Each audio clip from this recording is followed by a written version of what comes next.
So what did you think of the video we just watched? It's a little goofy, but I think it helps me anyways look at the way that I look at media, kind of like the way that I look at candy, right?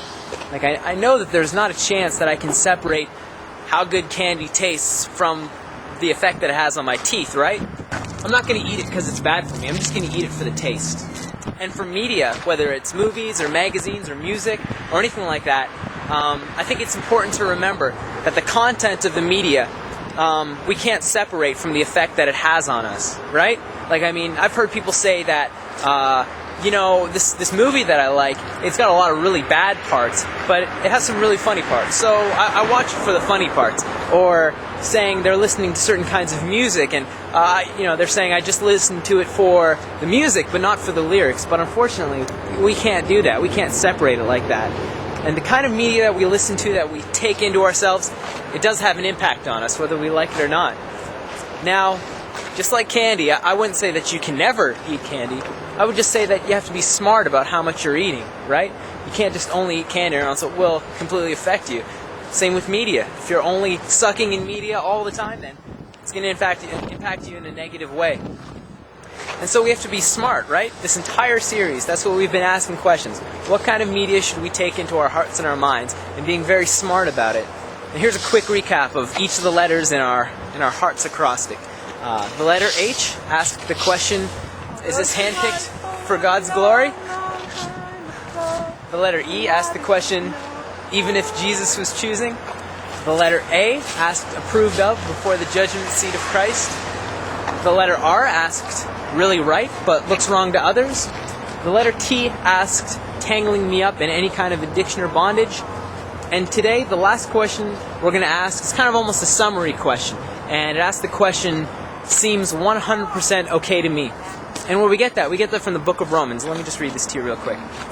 It says this. It says, you may have the faith to believe that there's nothing wrong with what you're doing, but keep it between yourself and God. Blessed are those who do not condemn themselves by doing something they know is all right. But if people have doubts about whether they should eat something, they shouldn't eat it. They would be condemned for not acting in faith before God. If you do anything you believe is not right, you're sinning. So that's from Romans. And it's important for us to remember that too. That's kind of like, it's not the first question we ask, but it's certainly the default. We have to ask that last question. Does this seem 100% okay to me? Can I do this with complete faith? All right? And so, as we wrap up this entire media series, I've had fun, I've enjoyed it, and I hope that you've learned a lot too. I hope that some of the things that you watch or you listen to might change a little bit, because you realize that, man, in this culture, candy, media is just so available, but just because it's still tasty doesn't mean that it's not going to have an effect on me, right? Just as we're closing, this is another thought I want to give you, all right? This is also from the Bible, and it comes from the book of James, and this is what it says, all right? It says, and remember, it is a message to obey, not just to listen to. If you don't obey, you're only fooling yourself. For if you just listen and don't obey, it's like looking at your face in a mirror, but doing nothing to improve your appearance. You see yourself, walk away, and forget what you look like. But if you keep looking steadily into God's perfect law, the law that sets you free, and if you do what it says and don't forget what you heard, then God will bless you for doing it.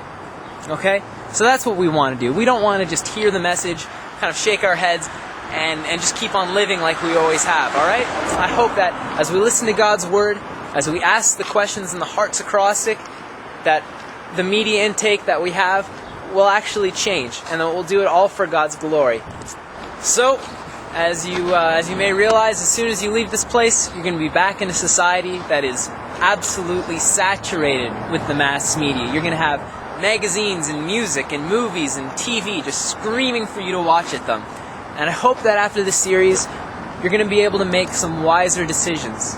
And like it says in the book of Titus, that the grace of God has appeared to all men. It's teaching us to say no to ungodliness, that Christ gave himself to purify us from all this worldliness, and to secure for himself and purify for himself a people who are zealous for good works. And so that's what I hope for you guys, that as you continue to live in this world that's saturated with the media, that you'll make wise decisions, that you'll glorify God.